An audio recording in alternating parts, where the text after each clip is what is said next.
Verkligen ohne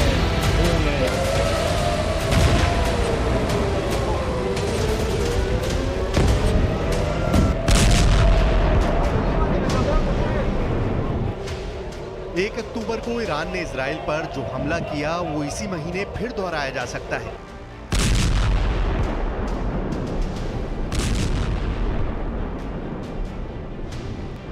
एक अक्टूबर को Iran ने इजराइल पर 200 मिसाइल दागी।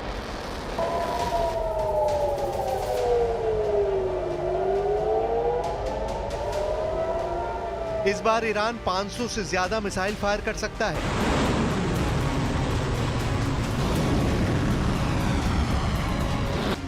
इजराइल के इसी डर के साथ क्या ईरान का मिशन डेडली डिमोना शुरू हो चुका है?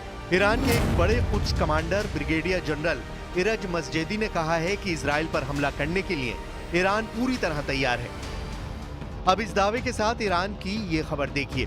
हेडलाइन बता रही है कि ईरान ने अपने टारगेट की लिस्ट तैयार कर ली है। क्या इसी खबर में छिपा है इजराइल का सबसे बड़ा डर, यानी ईरान का मिशन डेडली डिमोना? बड़ी खबर यह है कि जवाब इजराइल को देना है, लेकिन अब इजराइल के हमला करने की सुगबुगाहट के बीच ईरान पलटवार के लिए पहले से तैयार है। ईरान ने एक तरह से इशारा कर दिया है कि इजराइल पर हमले के लिए उसने कई ठिकानों को फाइनल कर लिया है। पूरी प्लानिंग उसी जनरल इस्माइल कानी ने की है, जिसके बारे में कई तरह की अफवाह उड़ी थी। जनरल कानी को गद्दार बताया गया, इजराइल का एजेंट बताया गया और फिर खबर फैलाई गई कि ईरान की सुरक्षा एजेंसियों ने जनरल इस्माइल कानी को नजरबंद करके पूछताछ शुरू कर दी है, क्योंकि उन पर हिजबुल्लाह चीफ हसन नसरल्लाह की लोकेशन लीक करने का शक है। लेकिन जब से इस्माइल कानी अपने deputy commander brigadier general Abbas Nilforoushan के जनाजे में देखा गया, सारी अफवाह हवा साबित हो गई।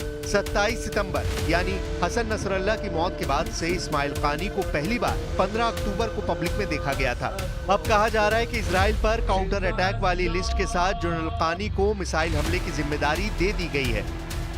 सवाल है कि क्या जनरल इस्माइल कानी ईरान के मिसाइल कंट्रोल रूम में बैठे हैं और सुप्रीम लीडर खामनेई से मिले बड़े ऑर्डर को अंजाम देने जा रहे हैं? क्या जनरल इस्माइल कानी के टारगेट पर हैं इजराइल के 6 बड़े शहर और ठिकाने? अगर ये सच है तो इजराइल पर खतरा बड़ा है।